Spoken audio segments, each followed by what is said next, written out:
Okay, I will insert a picture right before this, or right after this, of how I dealt with those spare strings. I just tucked the knotted end into an old pill bottle with a bunch of quarters, and I hung it off the back of the table.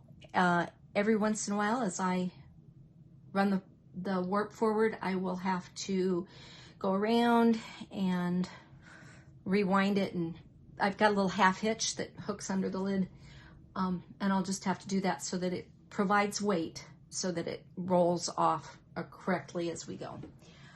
Next step is to pull this forward.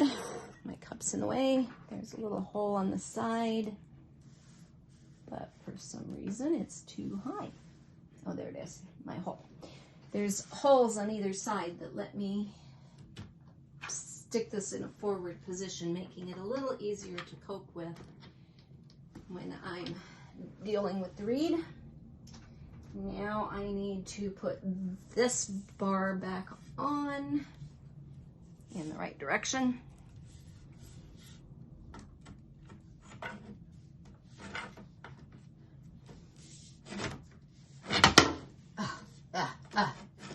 Okay, I will get it. And it's held on by a washer and a wing nut. Real simple. That's how it can go up and down. But there's very little bolt left on the other side. I mean, it's just like really super minuscule. And as you can see, it doesn't actually go into the bar. Okay, so I want it just light. And just want it on there enough that I can get lift it up and put the reed underneath it.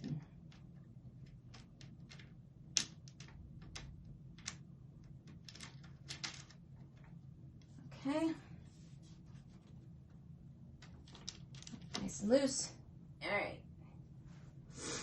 Get my reed.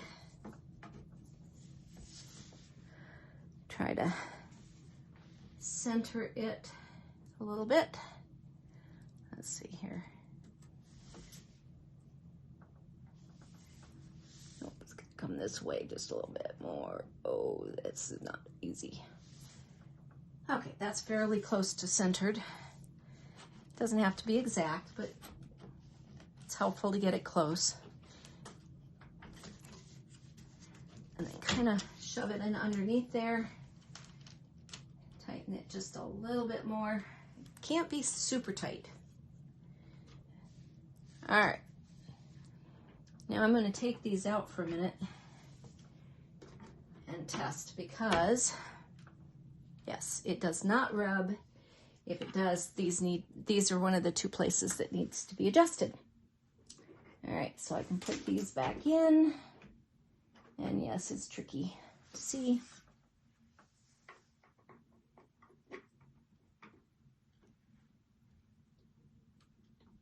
Oh, come on. There we go.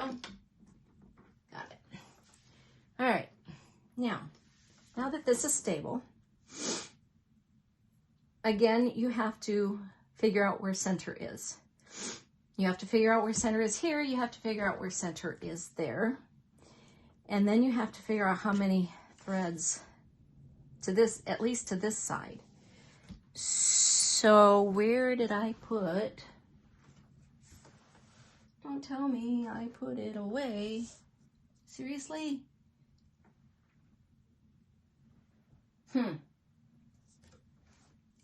I put my tape measure away.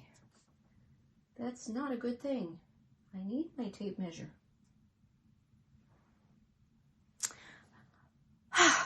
Okay, be back. Okay, I'm back. And if you remember, my warp is 12.5 inches wide. I need it 6 1/4 inches to the from the center. So what I'm going to do is mark that hole right there for just a moment while I get my thumb in there. And then I'm going to mark that throat hole. And yes, I'm using a twist tie because that happened to be what was laying here. Usually I keep a piece of yarn to stick in that hole. And now I don't have to worry so much about center here. I just need to worry about it here. And tie up my tape measure so that it doesn't come apart. And why I put this away, because I'm going to need it for the entire process, I do not know. All right, now what we're going to do is we're going to take these same bundles and we're going to untie them. I'm going to kind of get a hold of them in the back. And I'm going to use the other end of my heddle and reed hook, heddle hook, reed hook, and I'm going to stick it through the hole. And I'm going to grab one thread, but I've got two there, so I need to grab just one. Come on. I can do this. Just one. Pull it through.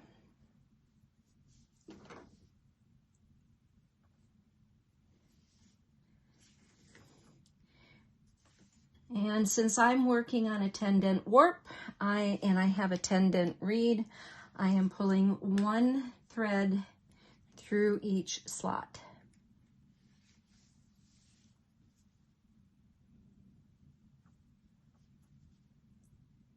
Checking to make sure that I am getting the next thread that belongs in the line so that it matches up with how the heddles are threaded. So there's no crisscross applesauce back there.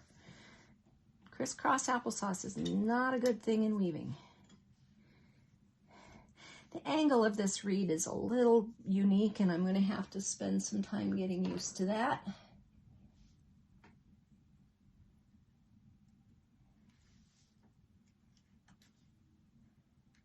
And it may behoove me to switch to pulling them top down instead of bottom up.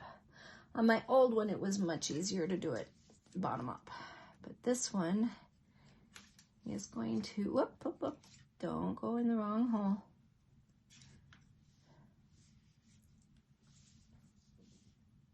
This one is going to be easier the other way.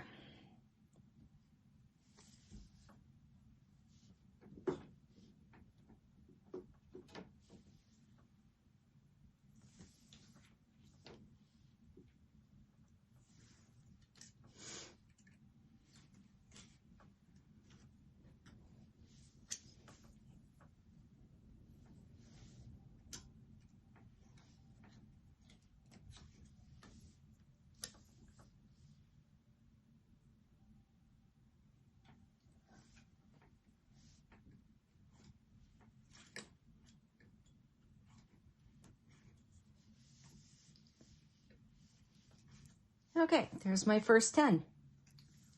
I'm going to check.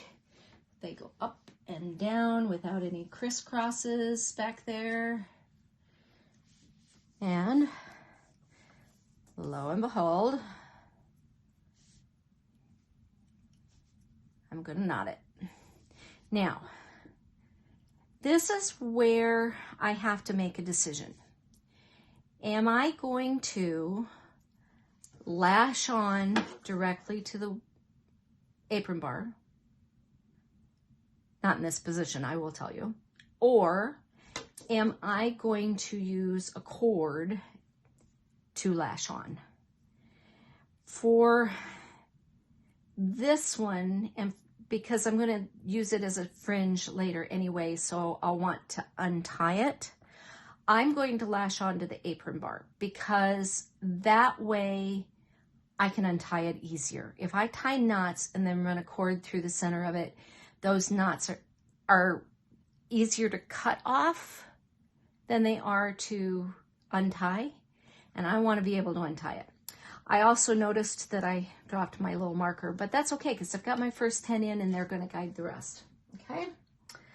I'm also going to say at this point, because I'm going to stop and finish this out off camera, because you don't need to see me filling every hole. The difference between back to front and front to back. If you warp front to back, you have your least sticks here. You have your heddles and your reed all set up. You cut the end and you pull off the least sticks. Okay, I've never done this, okay, but you have to cut both ends, and you thread the reed, then you thread your heddles, and then you have to move your least sticks from front to back, or you have to have 2 crosses, which you can do, so that you can move your least sticks from front to back. And it's wise to do it by having 2 sets of least sticks. It's weird. Like I said, I've never done it, but you thread your reed, you thread your heddles, and then you wind on your warp. And you have to cut both ends to do that. You can't, because you have to thread them through. And then you have to tie on to your apron bar in the back, and then you have to tie on to the apron bar in the front. So both ends end up having to be cut. And to me, that's like an extra step. And the tying on both sides does take more time, or to me seems like it would take more time. It just, to me, does not make sense. So that's the difference, front to back, back to front. As you see, the back to front is pretty straightforward. Unlike the front to back, I've talked to weavers that have been weaving for years and years and years that said when they discovered back to front warping, it changed their lives because it was so much simpler to do. It makes more sense. You generally don't use a rattle when you do the front to back, but doesn't mean you can't, I guess. Seems like a waste. So that's how it goes. Any questions, feel free to ask. I will be coming back when it's time to tie on the apron bar. That might not be today. It might be later this week because it's starting to get late. And by the time I'm through threading the reed, I think I'm going to be ready for a move. Okay, guys, I have taken a really good look at this, and I am not liking how far apart these are. That is going to be so loose of a weave that it's really going to be a problem. So I'm going to do a little calculations. I may add those 5 warp threads back in just to get a little extra, but I think I'm going to end up with a scarf half as wide as this, because I'm going to have to double these up in the reed and go from a 10 dent to a 20 or a 10 ends per inch EPI to a 20 ends per inch, which is going to have the width of this. But it is what I'm going to have to do.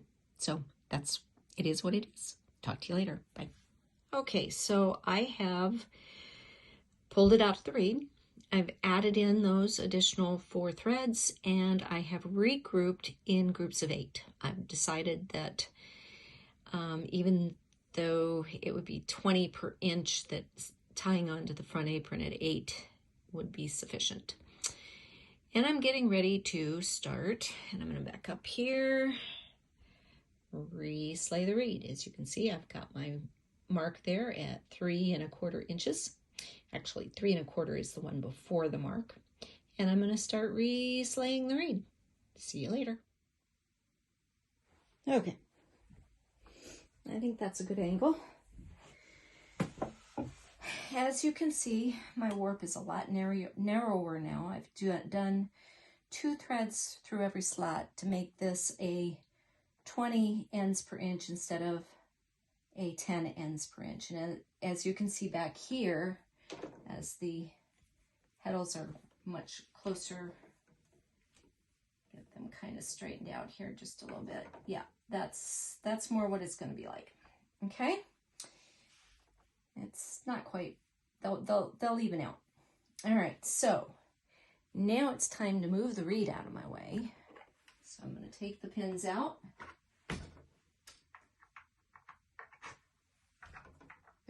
They're just cotter pins that have a living place in the castle when you're not using them. They hold that reed forward. I can pull these forward. I have my apron bar ready to go.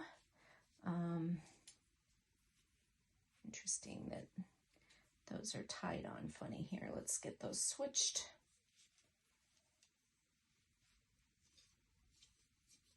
Okay, so there's my apron bar. And obviously, since I'm going 6 inches now, I'm basically in between these two. But let's take a look.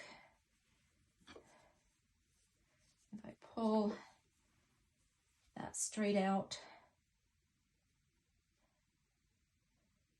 yeah, I can go right in between those 2 strings. The other thing I took time to do was to rethread these as in 8 bundles of 8 threads instead of 10. Whether it makes a whole lot of difference or not, I don't know, but I just figured they'd tie on a little better. Okay, so my method of tying on, oops, let's find my middle first.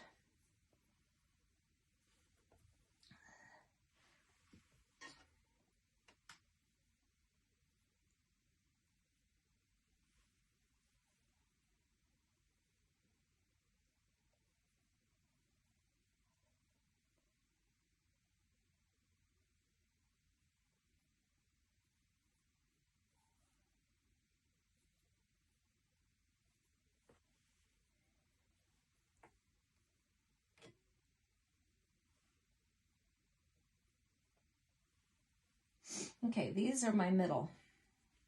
Okay, so I'm going to tie them on first. Doesn't matter which one, but what I'm going to do is I'm going to split this in half, 4 and 4.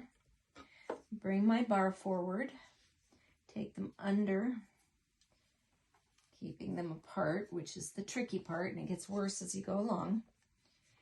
I'm going to take the right over the left 2 times. This will hold it secure, but give me an easy way to loosen and retighten after I'm all done. So I'm going to pull forward, and I'm going to just snug that down. All right, I'm going to do those 2 centers.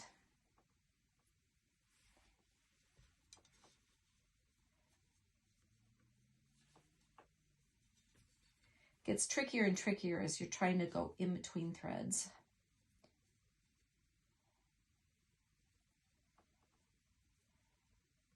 And in order to get my fringe the length I wanted, I might need to move this warp forward a little bit. All right, now I've got my 2 centers. Doesn't matter exactly how tight they are. What matters is that they're reasonably consistent. All right, now I'm going to come out here and I'm going to do 1 outside edge. I'm actually going to go around that thread and that string instead of on the inside of it. I just think it'll be more stable.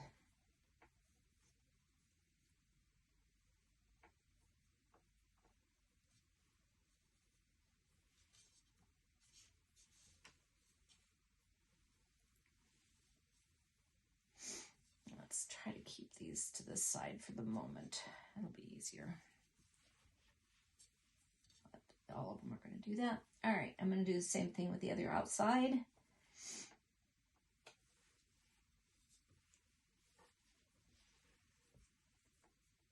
This will kind of straighten it out just a little bit.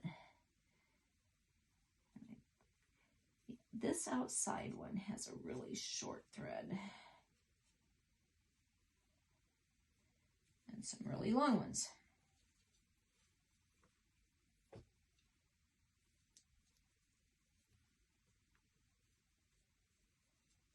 So I've got to really make sure that I'm catching that short one. I don't want to lose it.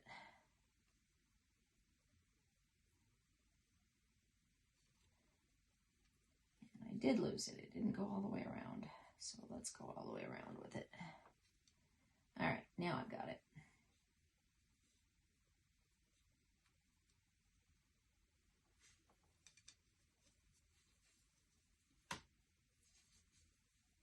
All right. So now I'm pretty well centered. Might be a little bit out here, but I'm going to start working from the outside in, and I'm going to tie each and every one of those the exact same way.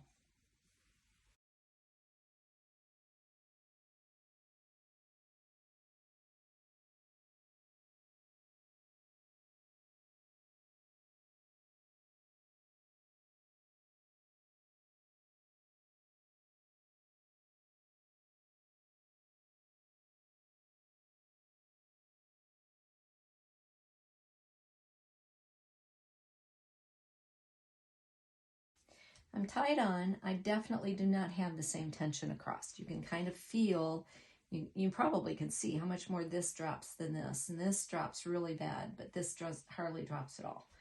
But before I fix that, I'm going to crank. Let's see, which direction am I cranking?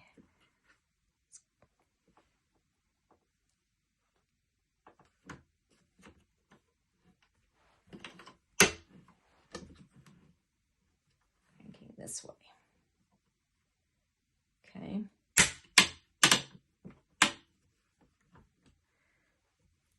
I've got to double check that. I will double check that.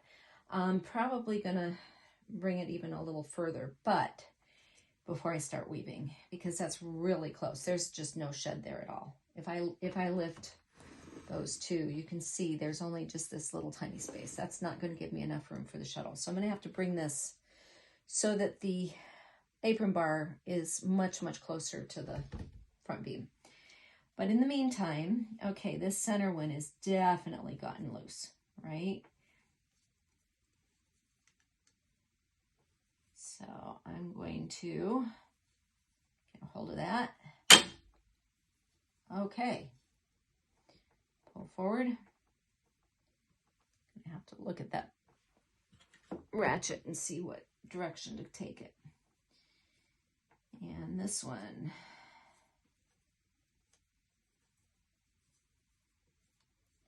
those threads are getting all tangled up.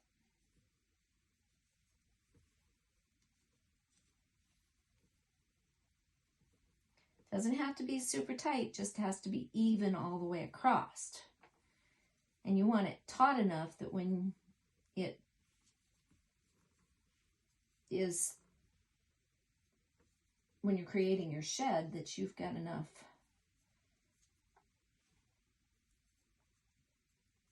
and maybe should have gone on the inside of that. I can fix that. That's the joy of this particular knot. By the way, this is called a surgeon's knot. Notice how easily it came apart, and yet it's very, very stable. So I'm going to bring that to the inside because it just is, it's stretching it on the bar too much.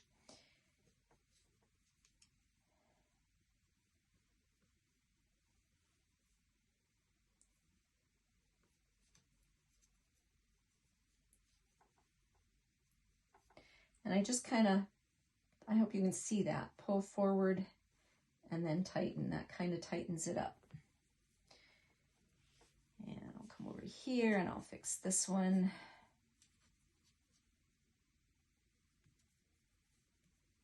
Just kind of grab the right side and pull it forward and it'll automatically loosen it up. And that's why you always want to go right, left over right, because that way you can get that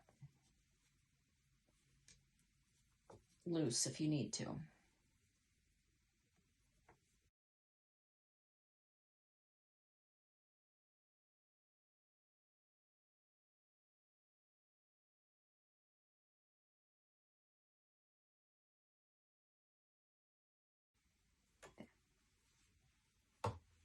There, that's good. I don't know if you see it, but I've got enough tension on there to actually be bowing this stick. So what I'm going to do, I'm going to reach forward here. And I'm going to just release that one little spot and see how that does. A little bit more.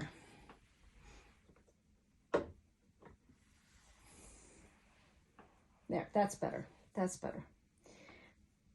Had a little too much tension on there.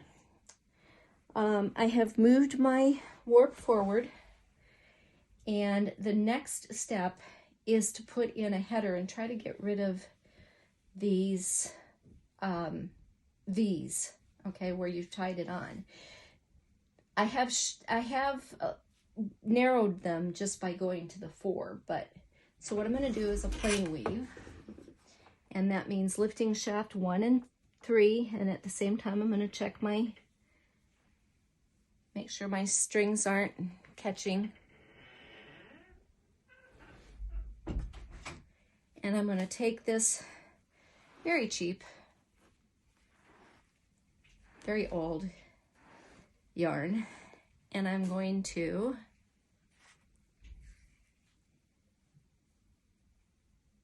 kind of double it over, just with my hands, bring it down. Oh, that's a little bit too wide here. Yeah, that's better. Don't need a lot of excess laying at the edge. And then I'm going to double it over and bring it through. And no, I didn't bead in between. Just gonna, whoops. Make sure I leave enough that it hangs out the edges. Whoops, sorry. I was supposed to change my shed. That's my problem. And check my shed. I've got I don't know if you can see it. I hope you can. I've got a really nice clean shed there. So I'm going to bring it through. Put in my neutral and lightly beat. As you can see, that makes a big difference. Okay, I'm going to do that one more time.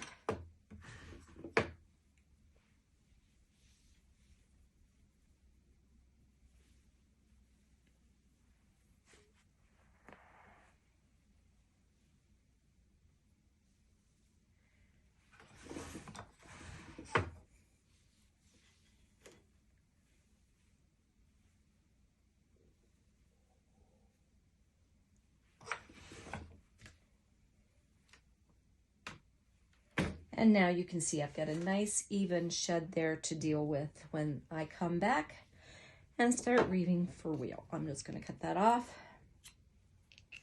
and we're good to go. So I will figure out computer placement and camera angles for Thursday, and you can sit and watch me weave while I work, while we chat, because that's where I'm going to leave it for now. Okay.